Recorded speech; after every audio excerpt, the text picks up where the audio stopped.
ला ब्रीदवाक्य मानून ही घोषणा मानून आजपर्यंत कार्य केले। हे कार्य करत असताना प्रत्येक शेतकऱ्याला जशी जशी अडचणी त्या अडचणी सोडवायचा प्रयत्न केला। त्या स्थानिक स्तरावर सोडवल्या जात असतील त्या स्थानिक स्तरावर संघटनात्मक सोडवल्या। जिथं पर्याय नसेल, जिथं शासनाचं जायचं असेल तिथं शासनामार्फत सोडवल्या। भारतीय किसान संघाचे विविध आयाम आहेत। आज जसा ऊर्जा प्रश्नाचा वीज आयाम आहे, त्याचबरोबर सेंद्रिय शेतीचा आयाम आहे, ऊस शेतीसाठी एक आयाम आहे, त्याचबरोबर गौपालन एक आयाम आहे। म्हणजे शेतकऱ्याच्या प्रत्येक दैनंदिन जीवनातल्या प्रत्येक गोष्टीला सोल्युशन सोडवण्याचं काम भारतीय किसान संघ करतोय, तळागाळात जाऊन करतोय।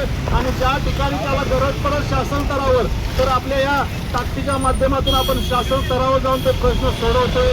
तर येणाऱ्या काळात हे जर आपलं संघटन असंच वाढत राहिलं तर प्रत्येक शेतकऱ्याला न्याय मिळेल, शेतीला प्रतीचे दिवस येतील, आपल्या समस्या सुटतील आणि शेतकऱ्याला सोन्याचे दिवस येतील। आपली शेती सुजलाम सुफलाम होईल आणि या माध्यमातून आपल्या हातून भारत मातेची सेवा घडेल।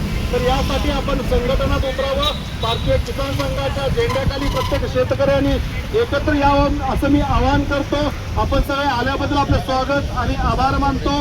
जय हिंद, जय महाराष्ट्र। यानंतर आमचे जिल्हाध्यक्ष अंबादाची माळी आपल्याला मार्गदर्शन करतील।